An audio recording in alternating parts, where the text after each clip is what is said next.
All right, Hey, good guys. evening, everybody. Hold on, resend the link, will you? It's gone. I'll tell you. Well, guys, ladies, gentlemen, fishermen, anglers, the weather's going to get pretty again. I'm looking at Yeah, it for tomorrow. We're going to have, I think, Wednesday and Thursday look reasonable, and then all hell's going to break loose again. yeah, But it wasn't this way yesterday because I looked at all the reports yesterday, and mine has it been didn't look showing it like it for a was going to while. be much of anything, and then all of a sudden, it's turned on us pretty quick. Got a lot of cloud cover came in today. I noticed, expecting it to rain at any point, but it hasn't rained here at all yet. Let's see. I haven't looked at the radar, but I'm sure that's what's all coming. All right. Hold on, So, send me the link again for Florida West Coast Fishing Report. I can't get it to come up. yeah, I don't know. we're in Yeah, between a couple fronts. it is. I mean, I'm looking at Friday, Saturday. I mean, Hmm. you were saying, well, I don't look that. I said 17 to 27. Yeah, yeah. Well, like I said, yesterday I was on the boat and looking at the forecast because I got a few charters coming up this week, and um, didn't look too bad. But obviously, tomorrow's going to turn pretty quick. So now I'm really wondering what the rest of the week's going to look like because I'll be out there from Wednesday through Saturday. So we'll see. I said Wednesday and Thursday look okay. Then Friday looks pretty. And Saturday, definitely, it does not look pretty. Yeah, yeah, I know. And these people are coming in from Texas, so Okay. flying in to stay at the hotel. So we'll see. I hate for them to come all this way. I may give him a call, see if he can reschedule. But I doubt if he got airline tickets and everything. yeah, I know that's the whole thing. That's the issue. But you can only do what we can do. Go from there. Can't help what the weather does. All right. Let's see here. So hope everybody had a good Thanksgiving. I know this week we only got a couple reports because everybody's out with their families doing Thanksgiving dinners and all that. So just bear with us. We're going to be talking a lot this evening. I think I got my report, which is a very short one, small one. I was only out on the water one day this past week, but Tony Franklin's got his up. And that's So, it. Jessica, something with her foot. Jim yeah. Pace, I guess, didn't get out. And Scotty Rowe hasn't sent us anything in a while. Last couple of weeks. No, haven't heard from Scotty. I gotta make a note about that. See what's going reach on. out and see what's going on.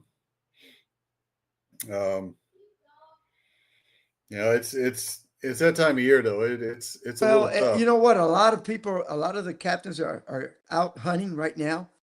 This is true too. Yeah. See, I missed my my hunting up there in Minnesota, but yeah, it's the hunting season, and some priorities are, we only get one shot at that sometimes during the year, so you got to go do it. All right, I got Jim Pace on now. I got Ken Burke is watching. Yeah, we got Donald is watching. All Jim. Right. Yeah, we can only do what the weather permits. You are correct, right. Jim. And Ken, you haven't sent any fishing reports. What are you doing? Goofing off? I mean, Ken said he was going to send some good fishing reports. Oh, see, Jim, I was in Georgia yesterday, back on the water this week. Yeah, he was hunting in Georgia. How was your trout fishing there, Jim? Did you get any? Put us a picture up in the comments. Yep. Everybody goes to Georgia to hunt. You notice that? Yeah. I talked to a lot of the captains in the last week, and I'm up in Georgia. I'm on a tree stand. It's not a bad place, and it's relatively close. I lived up there for a while, a little town called Pine Mountain, and there's a lot of hunting going on there. Yeah, down here, I guess. Where is it? Most people is it Ocala that they hunt around here, or? Yeah, some of the forests and public lands we got around here. A little farther north, Levy County area. Some in Citrus County, but mostly I see a lot of the trucks parked on the side in Levy County. Just a lot more wilderness up there, a little more sparse. So works out a little bit better for them. And I'm then just you could pretty much go up 19, an hour, you got an hour before you hit, it's on the tip of my tongue.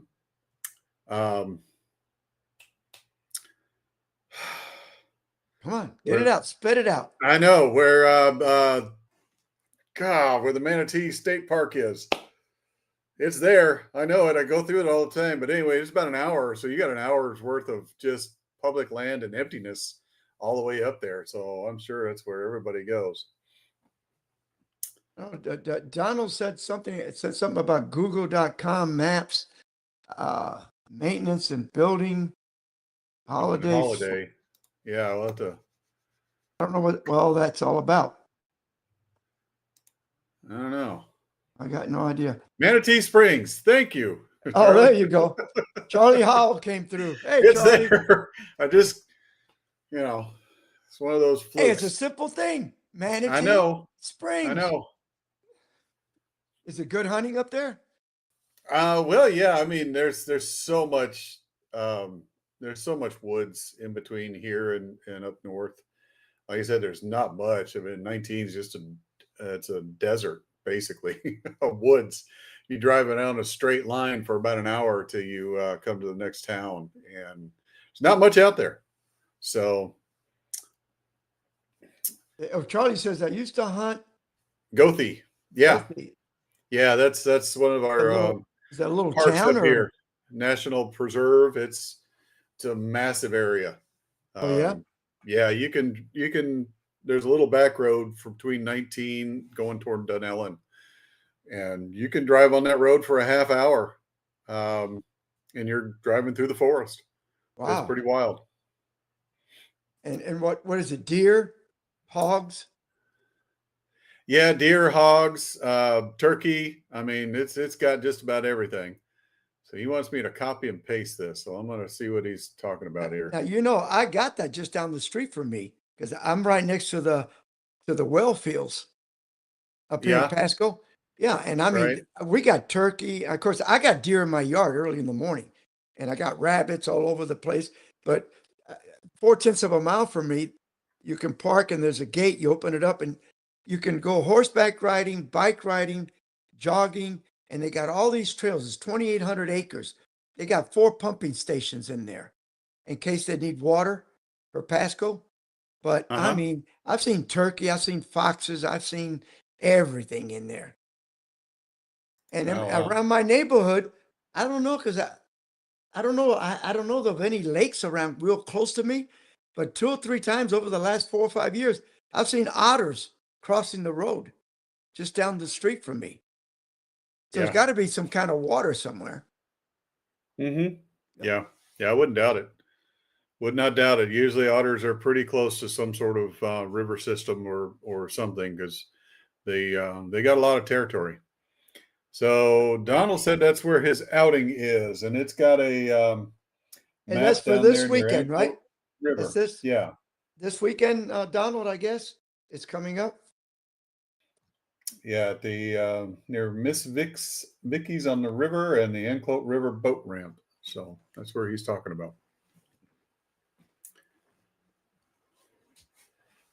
Charlie wants to know if they got a new building development near you. No, they still got the builder is tied up, because I have a house on Sandy Lane, and there was only 2 roads that they could go in and out of if he built that subdivision, which is Dayflower and Sandy Lane. Sandy Lane is a private road that goes and crosses the creek, and he was going to be building. There's 8 houses on the other side of the creek. And that's where all that 1,200 acres was going to be, that he wanted to build this massive, but he would have to come across the creek and use our road as one exit and entrance, and then Dayflower, because Dayflower couldn't handle it by itself. And we did not allow it. So he was trying to fight it in court. And I think what finally happened, they told him, no, you can't. So I don't know what he's going to do. Because it was going to be a nightmare having another 1,200 houses back in there, with only 2 little roads to get in and out. Can you imagine the traffic? Whoa. Yeah. Yeah. We'll see. So Jim was in the Blue Ridge area. That's a beautiful area up there. We used to have property in North Carolina off the Blue Ridge Parkway. It was gorgeous. Love that area. He's in the north end up there in Georgia. Blue Ridge caught some small trout on ultralight spinning reel and rooster tail. The only trout that I've caught freshwater trout I remember was around Gatlinburg somewhere. My kids were young and we were going through there, and they had this big old pond, and you paid $5, and they cooked your trout, and they gave you a little bag of corn, like a cane pole. Yeah. You went out there and you caught one trout, you took it to them, they cleaned it and cooked it for you, made a sandwich out of it. Yeah. It- Yeah, we used to trek through some of the woods there in Georgia, around Warm Springs area. They had a bunch of nature trails back there, but they had a bunch of little creeks and rivers that ran through that area. And the trout, I'm not kidding you, the trout were maybe this big. I mean, very, very small. But you take a little fly rod out there in the creek, some of them were maybe 2-3 foot across. You could jump across them, or 5 to 6 foot, and you catch those little brookies in those little creeks. It was actually quite fun. But it'd take you an hour to walk there, but it was just gorgeous. what's the size limit? Do you know up for those trout? Is there a size limit? That I don't know, because I mean, those are just too small to do anything with. We were just out there to have some fun, but I'm not sure what the size limit is. Been a long time. Captain George got real busy and had some other stuff to take care of, Greg. So he just couldn't be here all the time. Yeah. No. See. I mean, he tried, but it was hard on him. Yeah. And I give him credit because he did it for a long time, and he did an excellent job at it. Yeah. And we miss him. We miss him. Yeah. I see his reports all the time on Facebook. Yeah. So, well, I don't know what to say, but I'm going to try to go out for grouper in the Bay Thursday, because that looks like it's going to be a decent day.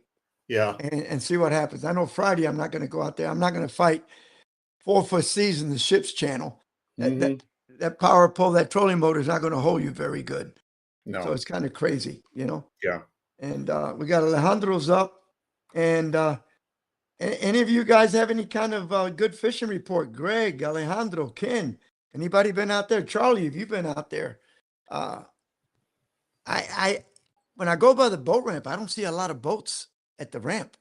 So No, it's telling me there's not a lot of people going out. No, it's been pretty quiet. Even over the weekend, I mean, there was a few boats there at Pete's Pier, but nothing like it normally is.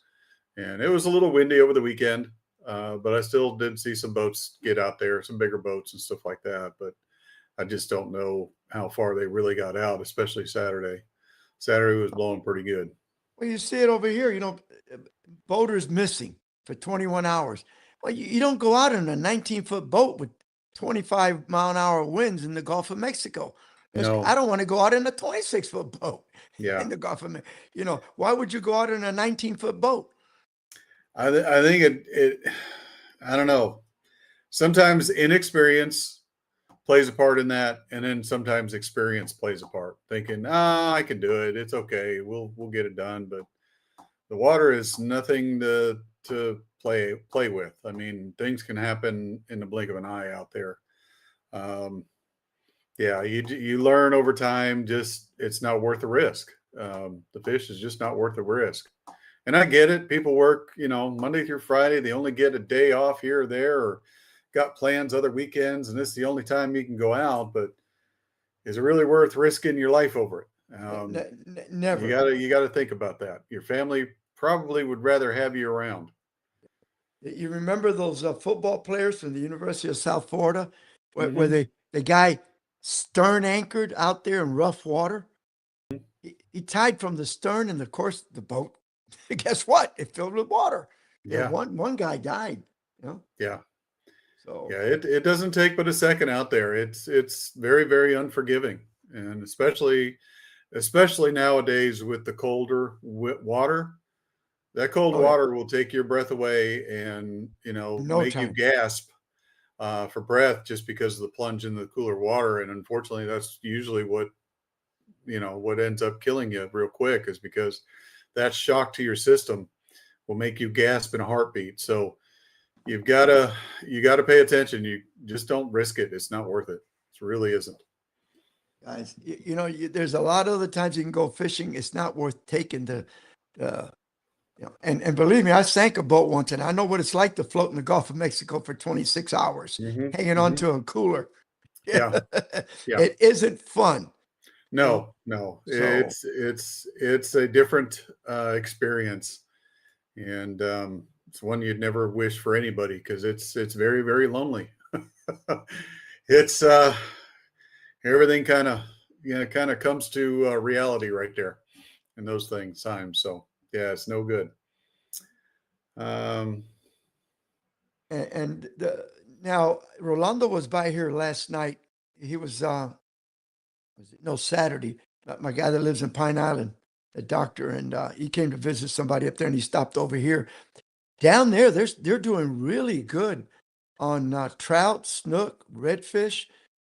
He says the bite is really good. The bait, he said he couldn't find any.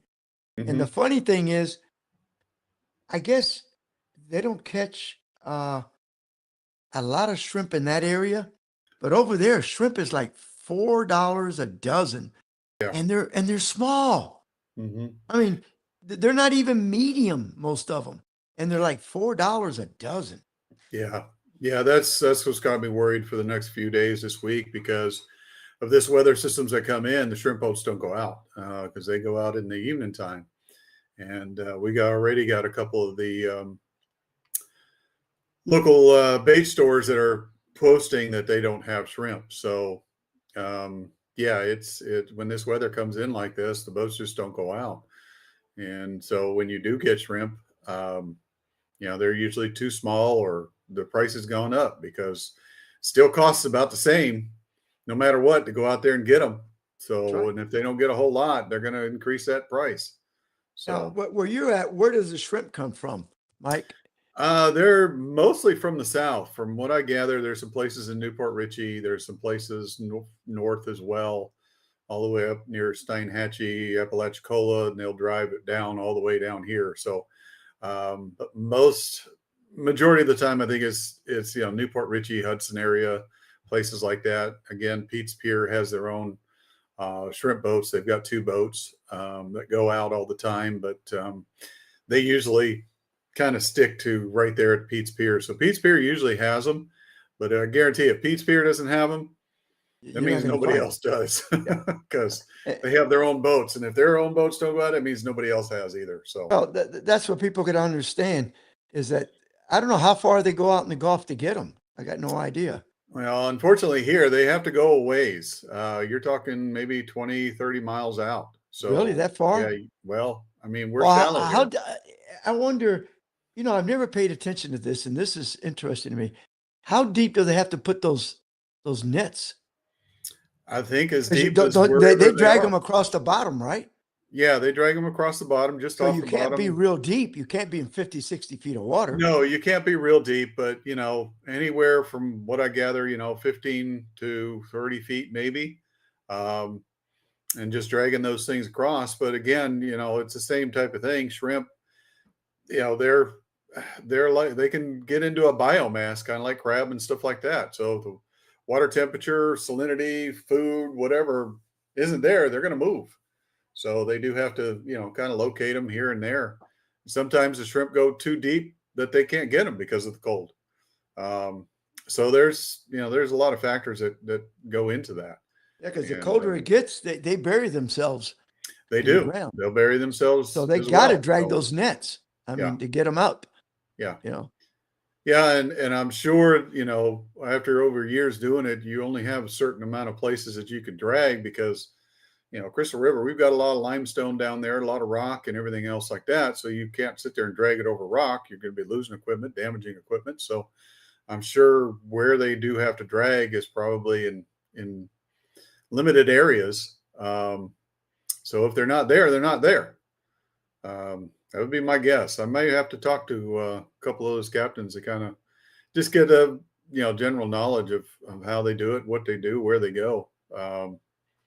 Because I'm sure Crystal River is completely different from down there in south. You guys probably don't have to go as far, and you have sandier bottoms, not as much, debris down there. Probably a little easier for y'all, but again, wind and weather is a big factor. Because I mean, down here, unless it's really bad, I mean, the shrimp are always there. Yeah. But sometimes I know that Bill has told me, he said, well, we're getting a lot of little shrimp because I guess it's where they have to go because of the weather. Maybe not Mhm. as deep as they normally would go. So they're Right. getting a lot of smaller shrimp. But normally the shrimp population is not too bad. And I wonder how fast those things must reproduce. Because, when you think that, I think Bill buys 10,000 shrimp at a time, Hmm. almost every day. Yeah. One store. I Hmm. mean, how did think about that? And then he's got a guy right next to him that buys shrimp, that Yeah. sells shrimp. And then, you got the guy on the other side of Gandy. And I mean, you just wonder how fast do these shrimp reproduce and how Well, fast do they grow for them to be caught like that? obviously enough. I mean, because if you consider how many bait stores there are in Florida and how many fleets that are out there doing it, supplying them, and considering that they're the constant supply and demand that we have for we don't have a shrimp shortage that I know, other than if like I said, a few times weather permitting. Most of the time, you can go to your local bait store and get as many shrimp as you need. So it's See, not too Craig bad. Lair said he used to do it commercially. I'm reading what he sent in.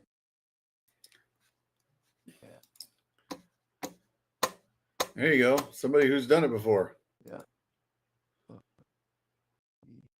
Furthest we would go was a place called the Deep Street. That was 14 miles out. Yeah.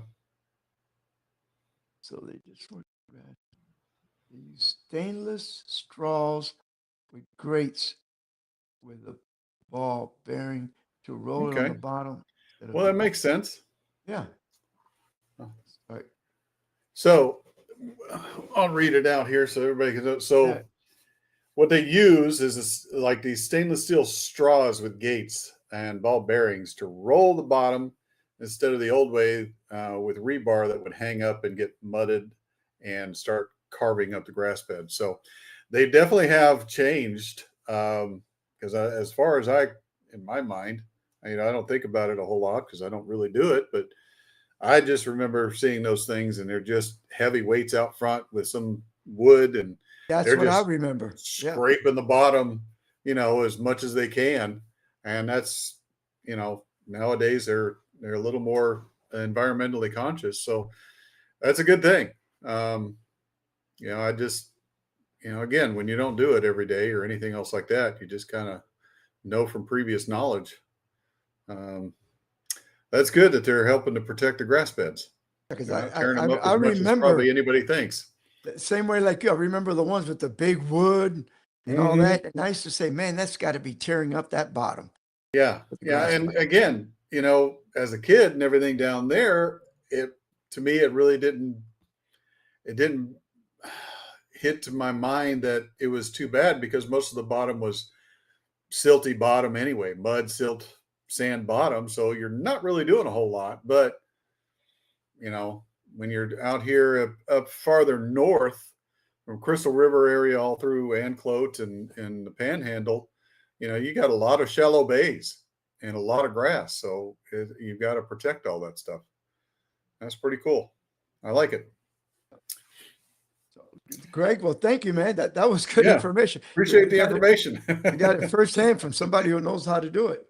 Yeah. It's always good to learn something every day. So let's see. Now, I can tell you something about the shrimping though. Uh, Before they stopped the net ban, there used to be 6 shrimp boats in Tampa Bay, 7 days a week, 7 nights a week.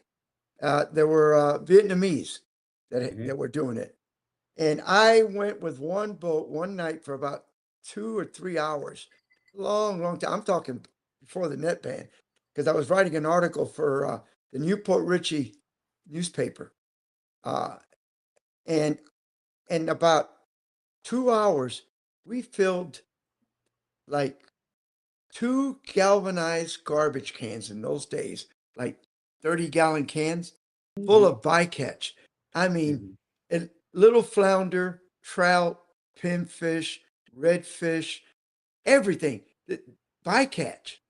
I mean, Yeah. 2 big garbage cans in about 2.5 hours, one boat. Now, could you Mhm. imagine how many fish they were killing? There was like 6 of those boats fishing every night, Tampa Bay, Yeah. shrimping. Uh, Mhm. I got to thinking about that. I said, if if they didn't catch any more that night, and they left me and I came back. If they just averaged 2 garbage cans per boat, that was 12 garbage cans of byproduct. And I'm talking the cutest little trout you want to see, little flounder, Right. little sheephead. They were just killing everything. Mhm. Yeah. Yeah, and that's the unfortunate part of it. There's going to be some bycatch that's gone, but I think nowadays they are using that bycatch as well. So I think the smart.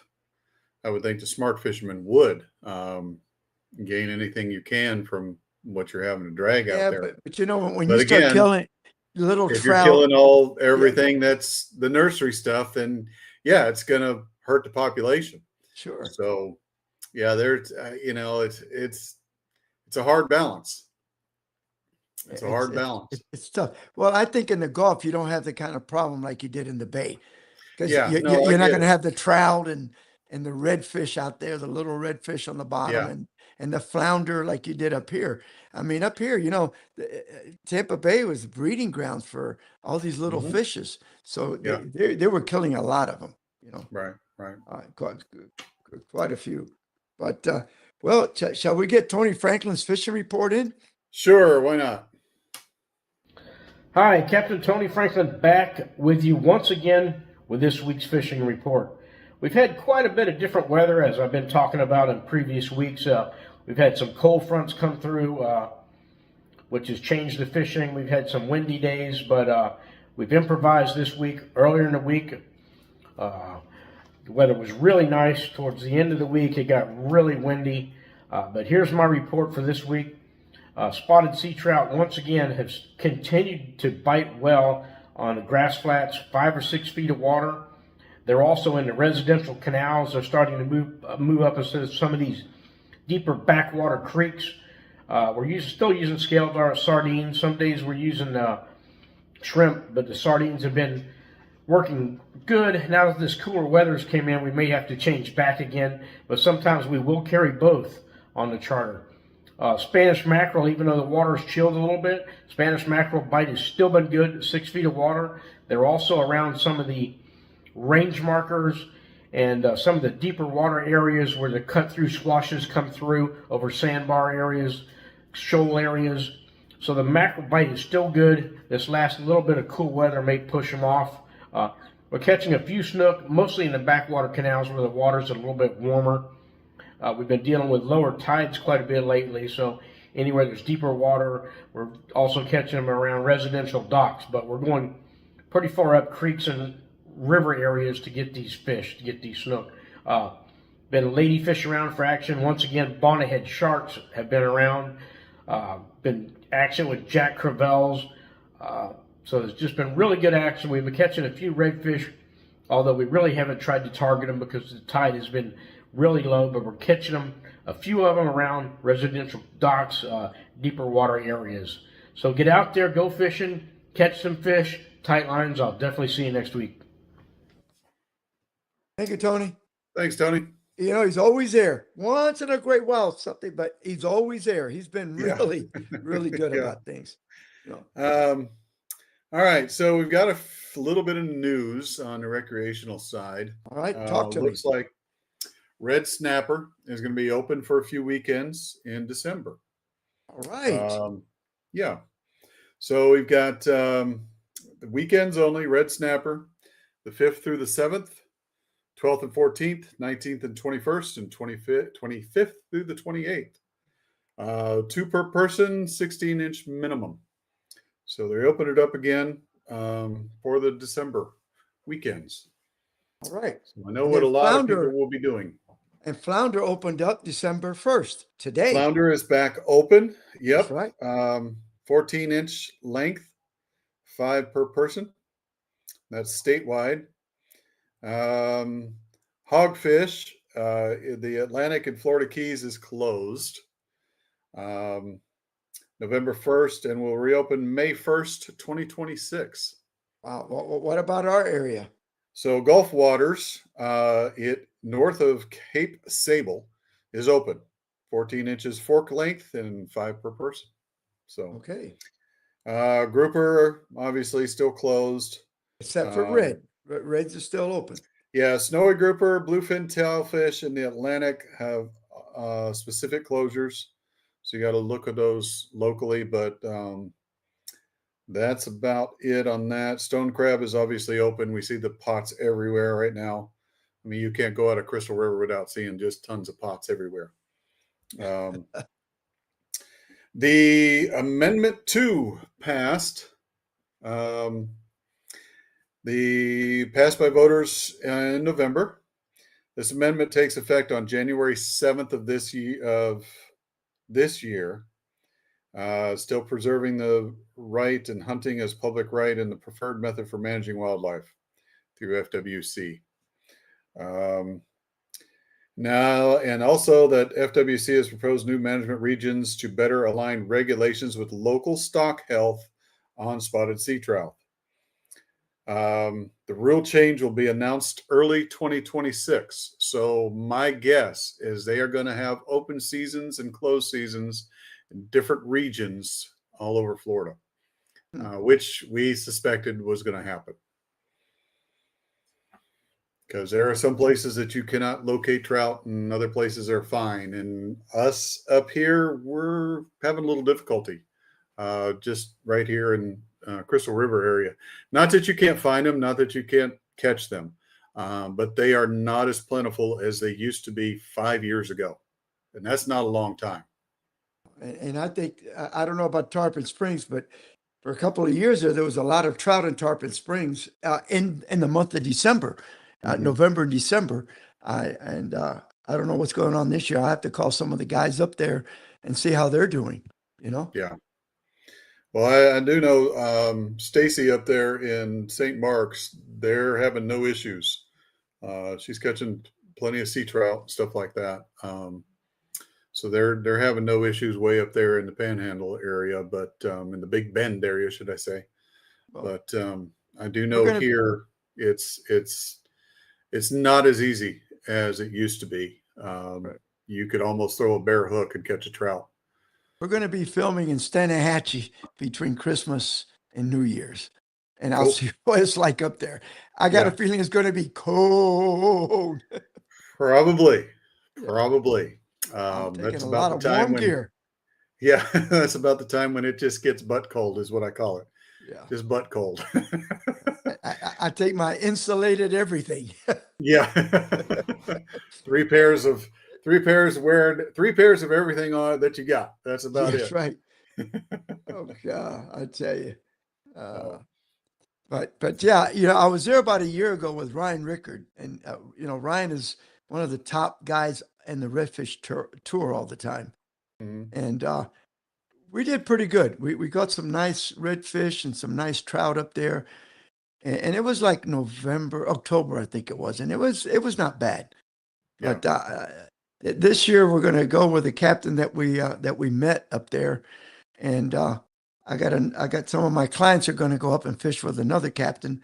And let's see what happens. We're going for 3 days in case we have a bad day where you can't fish. So we kind of scheduled Monday, Tuesday, and Wednesday to fish, come back Wednesday night. But if we do good Monday and Tuesday, we'll come back early Wednesday, Gotcha. And then you're coming down. Hopefully the weather's going to be good next Wednesday. Yeah. Yeah. So I'm hoping we get really nice weather so we can go out and get some grouper in the bay. Yeah, hopefully. I mean, if it comes through the weekend, yeah, we might be all right. We might be all right. But again, it seems you have to check it almost every 2 days just to be sure because things change constantly. And you know Yeah. what happens too, because it's in the bay, people think, oh, well, you're kind of protected. Let me tell you, you get in the No. middle of that bay because it's shallow. Those waves can get 3 to 4 footers, and they're Hmm. short waves, which really beat the heck out of you. Yeah. That, Yeah. they're No. not the long waves. No. Tampa Bay is notorious for being pretty nasty at times. It doesn't take much wind to get it churned up at all. So there's plenty of times I've been over that Howard Franklin or Gandy or Courtney Campbell and looked on one side and it's pretty calm. You look on the other side and it's just raging. So Rolling whitecaps busting over the seawall. yeah, I used to do that a lot. Man, you look and you say, if you're only looking one way, you say, God, look, it's very fishable. Then you yeah. look the other way and there's spray coming from way on the other side of the road Hmm. through the air with about 4 footers breaking on the rocks. Yep, yeah. I Uh, remember going across Gandy one early morning. Headed to Tampa General when I worked there. Um, Going across the Gandy and getting sea spray in the middle of the Gandy from yeah, wind and the yeah. thing. So it doesn't take much to get those things churning in the bay there. So Now, anybody that's listening in, Jim, Greg, hey, Charlie, uh, I'm trying. We got this little island we call Desperation Island right there in Tampa Bay, right close to the boat ramp. And I tell you, in the last 4 years with the storms and everything, that island has gotten about 50% smaller. Almost all the big trees are dead on their side. Uh, where it used to be all dirt, it's nothing but rocks now. I mean, I think we've lost about 30 feet on each side, especially on the west side of the island. We lost 30 to 40 feet of island. I mean, mhm. the trees that used to be beautiful 10 feet from the water are now laying sideways, the roots out of the ground and salt water underneath it. Yeah. Uh, and I've been trying to, I know that George tried getting a hold of the people in St. Pete about see if there's some way we could put some kind of a jetty on the west side of that island because the west side, you got all the boat traffic from Gandy boat ramp, from the marina, plus all the open from the wind. The east side, Mhm. it's not bad because you got a lot of land, you got buildings, and there's no really any fast boat traffic behind it because it's shallow. You got to go real slow. But on the west side, there's boats in and out all the time. These big boats throwing this big wake, all the wind, and I'm telling you, that and the storms in the last 4 years, a couple more years, there won't be anything left. But Yeah. uh, right now, there's some bushes left. There won't Hmm. be nothing but rocks, a little Yeah. bit of rocks. Yeah, we've got the same thing happening here in Crystal River. In Crystal River itself, with kind of a historic little island called Lolly Island. With those last floods that came through, there were some fresh trees that were on there, and because all the salt water it killed the trees, and those trees have now fallen. And it's just a mound of dead trees right now. And then there's another key just past Sandy Hook. It was called Bird Key. There's a beautiful little island, and you'd have the rose-colored spoonbills nesting on there, all that kind of stuff. But the storms have pretty much wiped it out, and it is nothing like it used to. I used to catch a good snook, good redfish off of that thing because there was a bunch of mangroves around there. It was a nice sandy area. The water would go through it, and those fish would just kind of stack up in a certain area. But now all those trees that were there are gone. They're kind of out in the bay, just rotting, and pretty much destroyed that island at this point. Um, it's just Mother Nature and everything else. But I'm sure with Desperation Island, I know exactly what you're talking. All that boat traffic does not help at all. No, especially in the summer. I mean, Hmm. on the weekends, there's boats after boats after boat, and they're all throwing a big wave on the beach. And then, of course, because it's the open side, anytime you get the west wind, northwest, southwest, west. It just rolls up on that beach. The backside is not too bad, but the front, they have is big. I mean, at one time, it was loaded with huge, big trees. And like I said, it had it's always been a lot of rocks on that side of the island, Yeah. but the rocks were all covered up. I mean, they kind of stuck out a little bit from the sand. Now it's basically all rocks. And like I said, I think the other day I was looking, I said, look at that. There was like the last 3 trees, I think, were on their sides with their roots up in the air, and water was all the way up to the roots. And at one time, those trees had at least 20, 25 feet of island in front of them.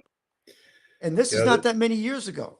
No, and Pensacola, they had the same issue with a few places up there, and got a lot of salt marsh and salt grass up there, and they had the same issue with a lot of boat traffic, just eroding the shoreline, along with north winds and all that happened, south winds especially there, and so what they went ahead and did is started creating oyster barriers. And they would take a bunch of oyster shells along with some block and just kind of make a barrier out in front of those marshes and those things that were starting to erode away, to try to break that wind and wave action from eroding it. And it has been very, very successful. It not only created fish habitat for the smaller fish, because, I mean, let's face it, that marsh and the mangroves and everything else is the habitat for our smaller fish. That's the nursery.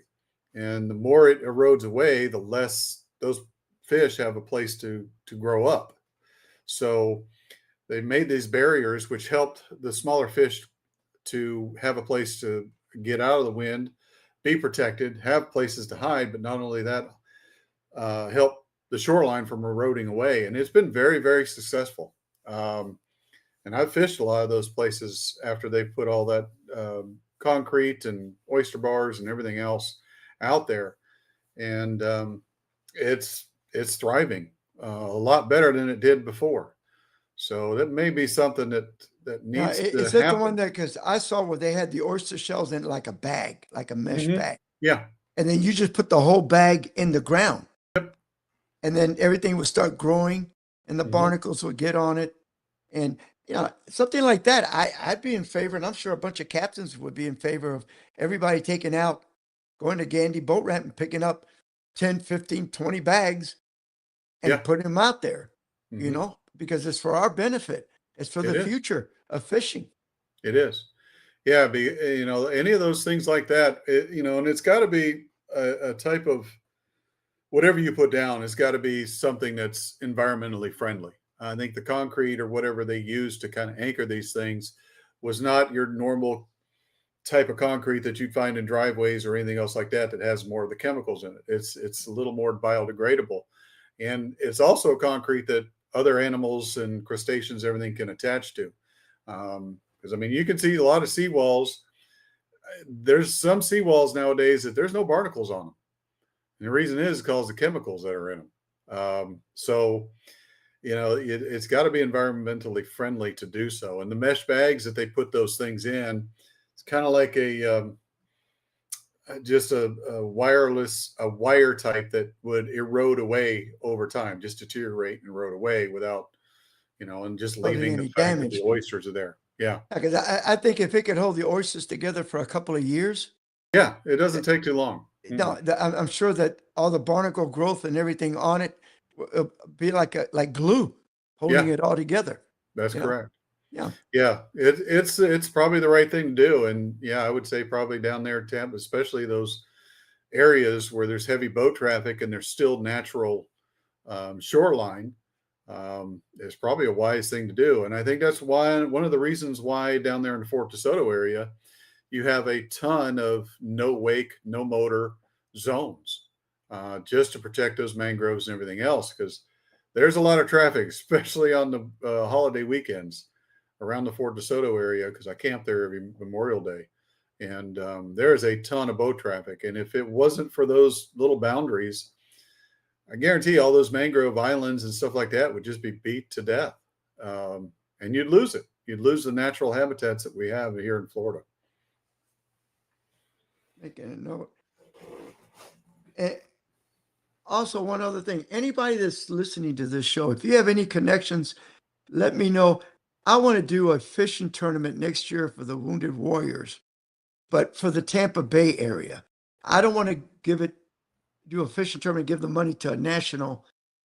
I want it to stay in this area. We have a lot of Wounded Warriors in the Tampa Bay area, and I really want to be able to support them if I can.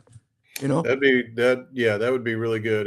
I work with veterans every year, take out groups all the time, and it's especially the Wounded Warriors, first responders, all that, and it's always good to give back to those that have risked. So if you got any connections, connections in the Tampa Bay area to some kind of Wounded Warrior project, let me know, because I want to get in touch with them. I like to do a tournament next year.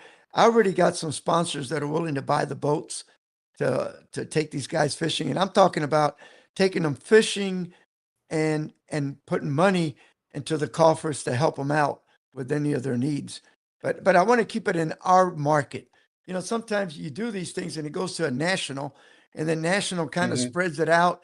And maybe the guy down here that you busted your butt for this group don't get but a sprinkle, if anything, out of it.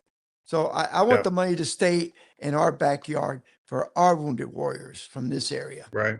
So and anybody that is listening, and if you have the ability, you know, if we do get this, get it going, you have the ability to take some captains out or some people out to do the tournaments. You know, it's one thing we do here.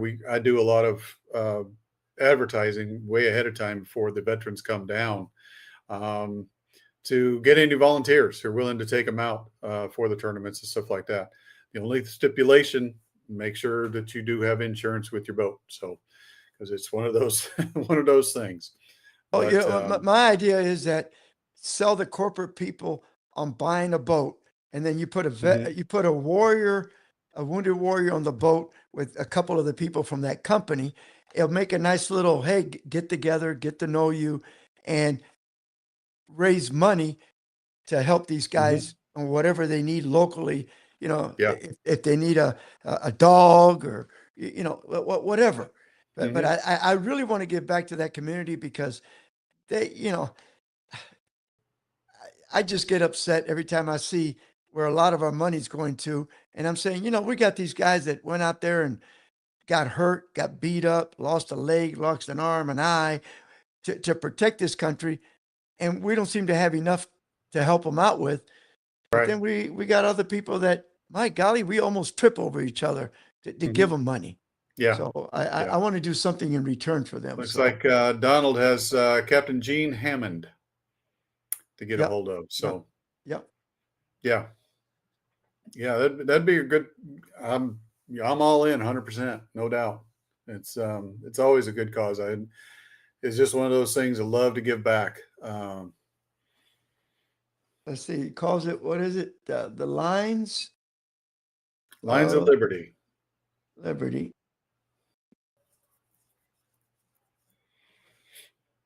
Is the name of it. And it's Jim Hammond, I guess, has got it. Gene Captain Hammond. Gene? Yeah. I'll make a note of that.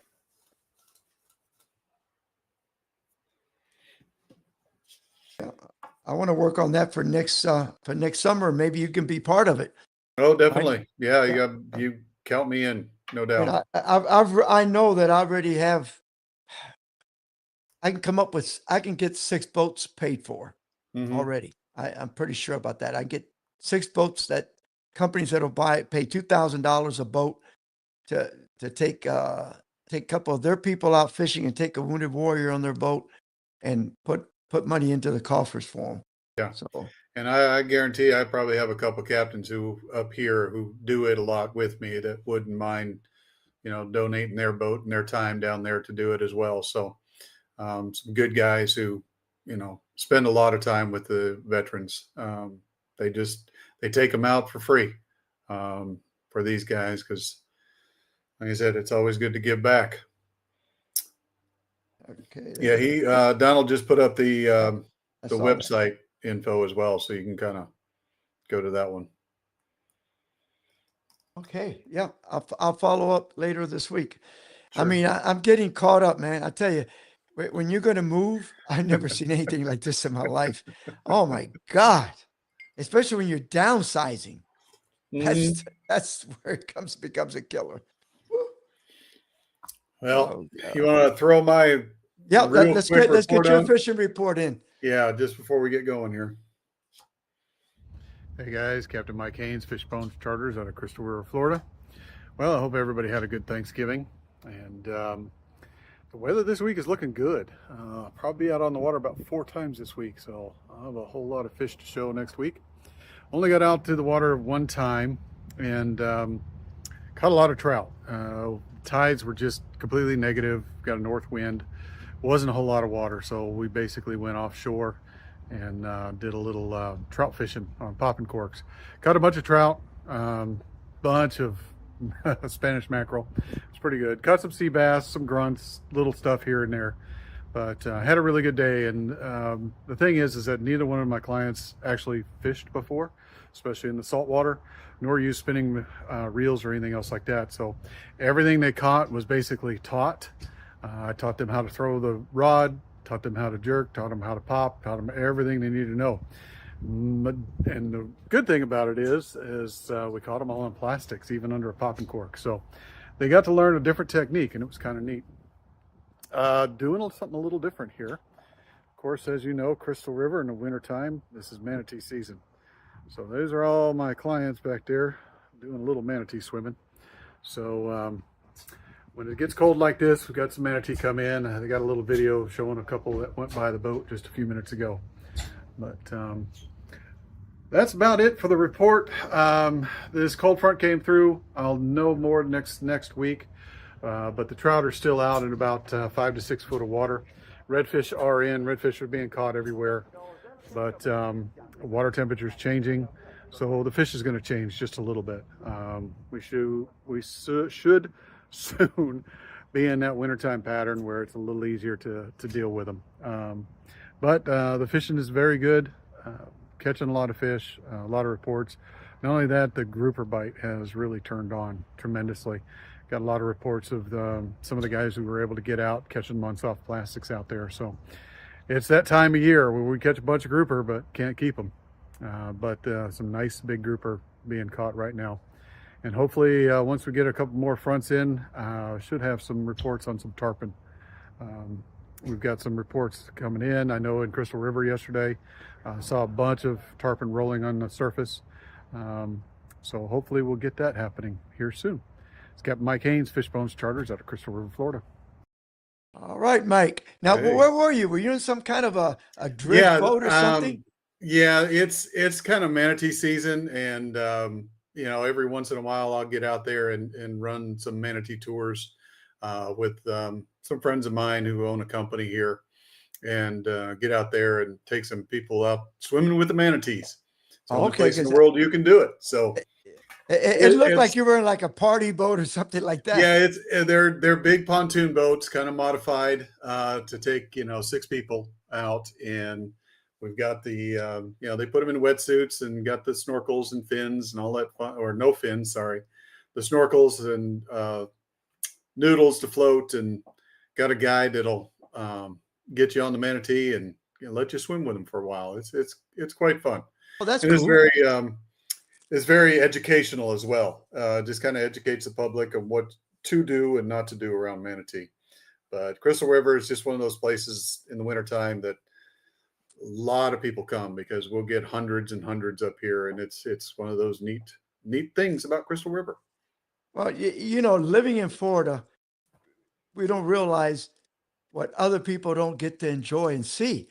Mhm. We're like, dolphin to me are a pain in the butt because they bother you all the time.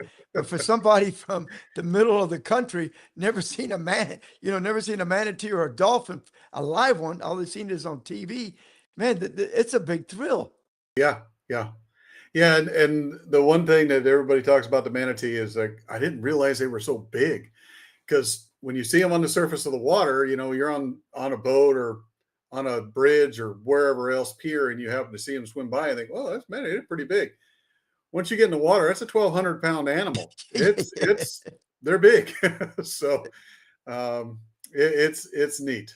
But yeah, it's just one of those, it's almost it's a piece of cake job. I mean, it really is. You just take people out, have them a good time. I sit on the boat, just kind of watch for them, look for the manatee, put them in, let them have some fun for a couple hours and bring them on back. As long as you can deal with the cold, because you come out of that water and the air temperature is 50, 40, 30 degrees, it's cold. But I tell you what, hey. if you got a lot of these Yankees that are coming down, and I tell you, it ain't bad for them. Remember in Chicago, when you're in Chicago in the middle of June, July, you're swimming in the lake in Lake Michigan, and the sucker is cold. Oh, yeah. I mean, it's real cold, and to them that's normal. Yeah, Jim says his family, his wife wants him to find dolphin all the time when her family's from Ohio. Yeah, they love it. And honestly, when I got people on board from another place, out in the Midwest or anywhere up north, and I see some dolphin feeding, I'll stop. I'll show them, tell them what that is, because the dolphin will get that big circle and then they'll rush it and put their mouths up and catch the mullet out of the air. It's a neat little thing for them, something they don't see every day. And, we do at times take it for granted because we're out there, we see it on a normal basis and just, that's normal. Well, for a lot of people, it's not. So it's kind of neat to show them everything what Florida is about. Because we we just think it's normal. Now, for us, it is. Yeah. But Yeah. It's like me going up somewhere to the Rockies or something and see some kind of mountain goat. Yeah. I never seen one in my life, a real one. I've seen, and some of the National Geographic and all that, but it would be pretty cool to me. Yeah. Yeah, that's the way I look at it when I go up north and do some duck hunting and all that. We try to do pheasant hunting as well. The pheasants, I mean, they're beautiful birds. And it just amazes me that this bird can go through the brush. You can't see him. And then 2 feet away from you don't hear him, see him, or anything.